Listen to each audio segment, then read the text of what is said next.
It's crazy, but we're almost at the end of the VNL. In less than 12 hours, we will be kicking off the women's 2026 VNL finals in Macau, China, where the top 8 teams will be competing for a chance at VNL supremacy. So I'm going to break down the 4 quarterfinal matches that we're going to see, I guess, tomorrow and on Thursday. And I'm honestly really excited for this. Volleyball is always better when there's something on the line. The intercontinental round can drag on a little bit. I mean, the VNL goes on for just so damn long. And I'm actually going to get to watch a good Canadian team, and I get to watch the women who are on an upward trajectory compared to the men. And I am going to make a video about that, but I still have to gather my thoughts a little bit about what we witnessed over the past week from the men's VNL. So without any further ado, let's break down the women's quarterfinals. Actually, no, let's give one ado as we head over to look at the court. I think we need to give some props to Volleyball World for this, because that is that's a slick looking court. Like the outer rim using the VNL branding, that's gross. That is gross in the best way. And I love that they're not trying to do too much with the court.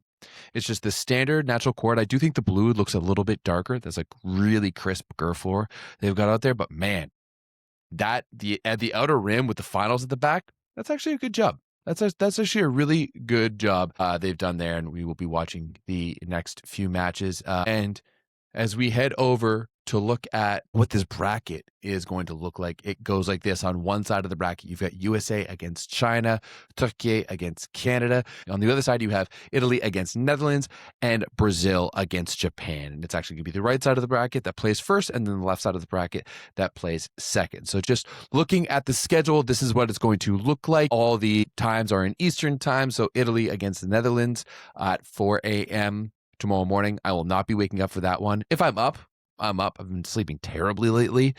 No, it's not due to Canada's relegation. It's just life sometimes. But I am probably going to stream. I'm probably going to stream Brazil against Japan. I'm really excited for that one. And then obviously going to be up and Adam at 4 a.m. for Canada against Turkey on Thursday morning. And then USA China, I also think is going to be a really good one. So let's break down these 4 matches. We're just going to do it chronologically, starting with Italy against the Netherlands. And honestly, I don't have much hope for the Dutch in this one. I really don't. When you look at the head-to-head on these two teams and what they've done, Italy has won their last 3 meetings 3-0. This 3-2 here doesn't count because it's a friendly, so we don't count that. The last time the Dutch beat Italy was a 3-0 win in the bronze medal match of the European Championships in 2023. That was back in the Davide Mazzanti era. That's when he was King Stooge. But other than that, it has been all domination by Italy since then. Like, you have to go back all the way to 2021 for the last Dutch win over Italy. That was back in the bubble in Rimini. So it has just been domination, including a 3-dong this year at the VNL. And I'll be very honest, the Dutch, when you're looking at their schedule, they had one of the easiest schedules in the VNL, and they only had 1 win against a playoff team, and that was against a very young Turkey team in week 1 of the competition. So I'm not too high on this Dutch team right now. I'll really say that. In general, I really like their program, but just right now, this team, I really don't see them pushing Italy all too much. These are 2 teams who serve fairly decently. Italy is the best serving team in the VNL. They're averaging 1.59 aces per set, but also have a 3% efficiency. I mean, Antropova alone has been just crushing it. And, I just don't really see any way that the Dutch are going to be able to threaten Italy all that much. I honestly think it's going to have to take a really, really good game from the Dutch. Like, they're going to have to play out of their minds, while Italy is going to have to go out there and just make a lot of errors. And that's just really not characteristic for Italy throughout this VNL. And I mean, they're going to be like they were in week 3. They're going to have their entire team. Oro's going to be there. Scylla's going to be there. And Denisi's going to be there. Antropova and Egonu are going to be there, both on the opposite. So I really don't see a world where the Dutch can actually push Italy in this match really at all. When we look at it, Italy, by the way, this website here that I'm using is untanned.de. which is a website that I've known for a while, but I've just kind of forgotten about it. Someone in the Discord reminded me about it, and it is actually awesome. Once again, it's run by statisticians and doesn't use the actual stats. But you look here, Italy has one of the best side out rates in the tournament, right? They're siding out at a 65%. They're also getting break points at a really high clip too, at a 42, almost 43% of the time. You know, they're one of the better blocking teams in the VNL right now, blocking 8.7% of the time. Dutch are decent at blocking, they're decent at serving, but I just don't know if they can really put that much pressure on the best team in the world right now. That's what Italy is. They are the best team in the world. It's been a long time since they have lost a tournament. I think we need to go back to, I think it's European Championships 2023. Right, when they lost to the Dutch. That's the last time they lost a tournament, because Italy is going for the three-peat. They've won 3 of the past 4 editions of the VNL. They've won 2 in a row. The last time they lost a tournament was that European Championships back when the Dutch beat them in the bronze medal. But other than that, they've won everything since then. I really don't see that trend changing at all right now, especially not at this stage of the tournament against this Dutch team. So there's really not that much of this match to be able to break down. It doesn't matter if it's Evgonu or Antropova. Like, they're going to be out there. They're going to be able to go out there and just really dominate. I expect Italy to put on pressure from the baseline. I expect them to be able to side out very efficiently. And I expect them to really smother the Dutch offense with their blocking as well. And I don't think it's a surprise. I'm going 3-0 for Italy in this match. It's the only way that you can put it. Next up, we have Brazil against Japan. And this is honestly going to be a very interesting matchup for, a few reasons, I think. Both of these teams are kind of limping into the finals. Japan went 2-4 down the stretch in the VNL, losing to a number of playoff teams. They lost to the Dominican Republic, lost to Italy, lost to Brazil, lost to Turkey. They did manage to righten the ship a little bit against Poland in the last match of the VNL. That pretty much saved them. Had they lost that match, they wouldn't even be here in the final. So that is very important to know. But on the other side, Brazil did lose their last 2 matches. And now with them, it's a little bit different because those losses mainly came after the injury to Julia Kudis. And Julia Kudis, who was the leading blocker of this VNL, I thought she was hands down the best Brazilian player throughout this VNL.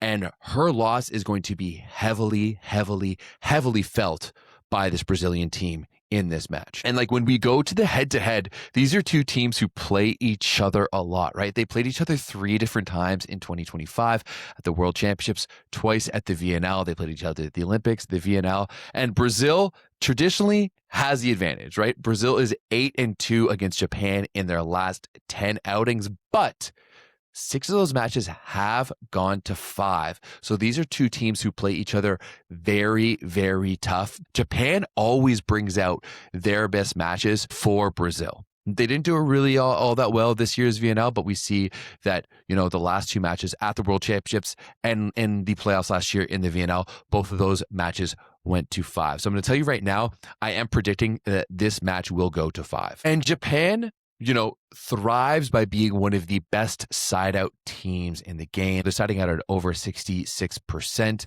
and that comes to them the fact that they are one of the best reception teams in the game as well, with a positive reception rating of over 51%. And, that's what happens when they're passing so damn well and they can run their lightning fast offense to their 3 pins, right? With Wada and Ishikawa and Yoshino Sato, they are the only team to have 3 scores in the top 10 of the VNL, and that's going to make any team dangerous. It really just spreads out the other team. And another thing to note, and one of the things that I love about Untan is that they have this CAR percentage. So this is actually, if we go down here, it's the counter attack rate. So it's the amount of times that you're able to, make a dig and transition that into attack and score in transition. And you'll see here that Japan leads the VNL at a 47%. That makes so much sense considering how good their defense is. They're often in a really good position when they play in transition,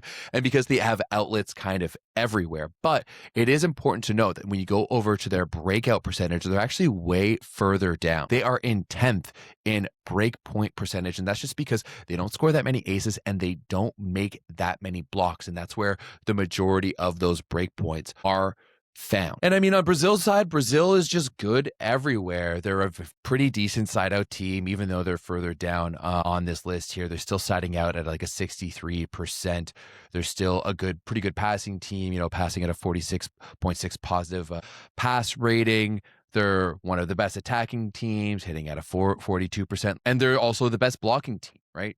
Almost like 9.8% of their blocks that come into the area are actually blocks. And you'll see here too that Brazil is actually also, they're one of the best blocking teams in the VNL, averaging 6.45 positive blocks percent. So that's block points and just positive block touches in general. But the thing is that the majority of those blocks came from Julia Kudis, and I think she's going to leave a massive hole in this Brazilian game. Because the other half of this Brazilian team is, yes, they do score a lot of points, one of 3 teams to be scoring over 18 points per set. But Brazil is kind of an anomaly because they score a lot of points, but they also make a lot of errors.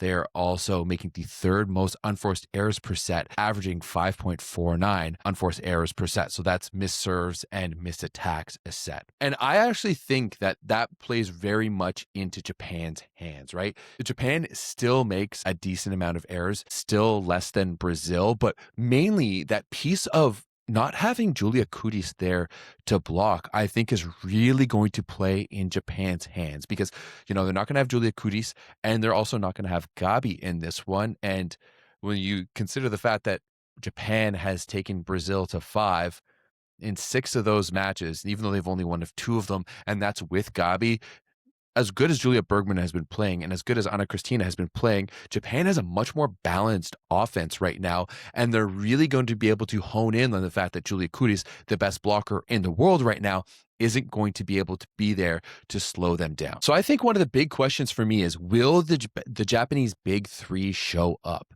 Will we have Wada and Ishikawa and, most importantly, Sato really show up at their highest form? Because if they can, and all 3 of them are hitting at a high clip, if their offense is efficient, that's really going to play into their hands. Because I don't think, especially on the right side of the court, Brazil has the same amount of scoring power. Yes, both Ana Cristina and Julia Bergman have been fantastic, but they have mainly been able to beat teams by shutting them down in the block, and they're not going to have their best asset to do that without having Julia Kudis. So this may frustrate some Brazilian fans, and I know you guys are vocal out there, but I'm actually picking Japan in this one. I think Japan is going to take this in 5, 3-2. And next up, we have, I think on each day there's an interesting matchup and a least interesting matchup. And definitely one of the matchups that we're all going to be ready to watch is going to be Turkey against Canada for a few reasons. First and foremost, you have the 2 best opposites in this tournament going toe-to-toe. When we were looking at the top scorers in this tournament, of course, you have Kira van Rijk, who won the award. She had 268 points. Melissa Vargas had 213. However, when we go over to points per set, you see that difference. Melissa Vargas, because she has only played a few matches, she only came in a week 2. Kira van Rijk has played every single match for Canada. Melissa Vargas is averaging an absolutely insane 6.7 points per set, which is just ridiculous. She's averaging 1.3 points more than Kira van Rijk throughout the course of this VNL. And I think that is a tantalizing matchup. And, we've seen that matchup before. It takes you back to the Sultanlar Ligi finals back in 2025 when it was Vargas playing for Fenerbahce and Kira van Rijk playing for Vakifbank. Like, these are 2 players who know each other well from playing each other in the Sultanlar Ligi. And I'm really excited. But the other side of that, when you have Turkey against Canada, we get another chapter of the 2 best coaches in the world, Giovanni Guidetti against Daniele Santarelli. And I love this matchup. We saw it, an epic match in the Champions League semifinals between Vakifbank and Conegliano. Of course, they ended up going to Vakifbank, and this is going to be another one. But I will say, I do think that Guidetti has a slight advantage in this one because he built this Turkish team. Other than Vargas, this is a team that he knows, right? He coached them up until 2023 when that switch happened.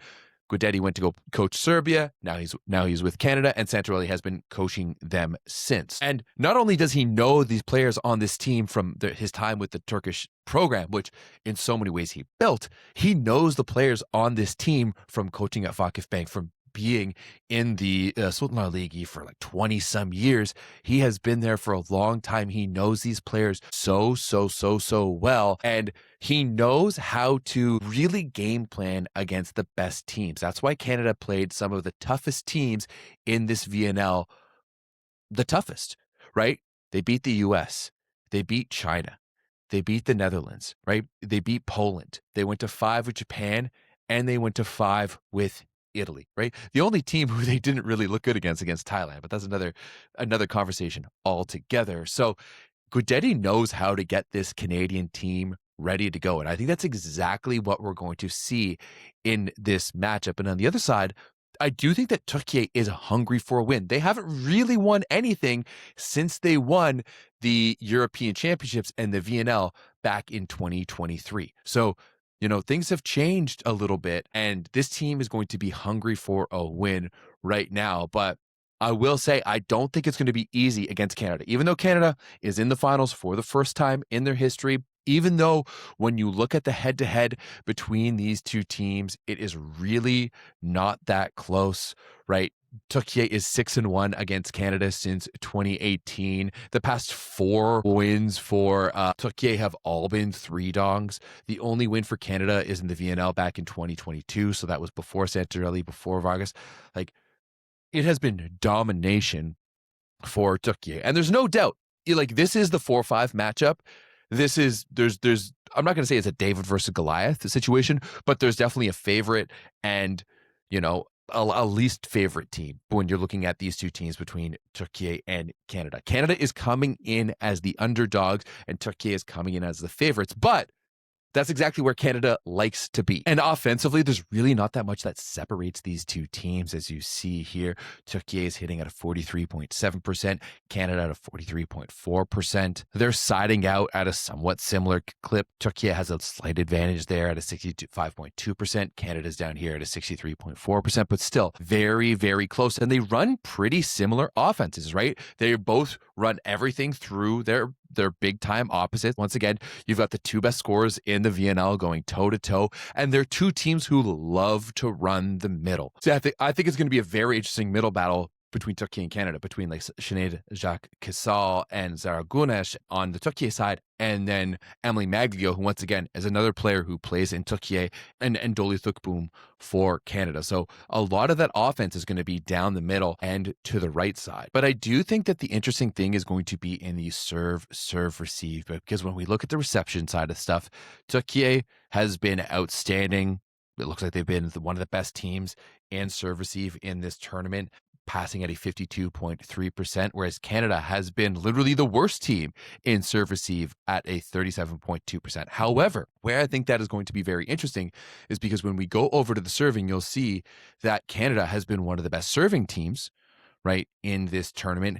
Canada is averaging 1.41 aces per set, or 6.4% of their serves have been aces, whereas Turkey is averaging just 0.96 aces per set, or 4.3% of their serves. And the reality is that they don't have that many weapons from the baseline as Canada does. And Canada really goes off on their servings. And, obviously it's led by Kira Van Rijk, and she has been fantastic, but we've seen, Abby Guzman go off. Dolly Thukboom can be up and down. Bree can serve well too. Same thing with Alexa Gray.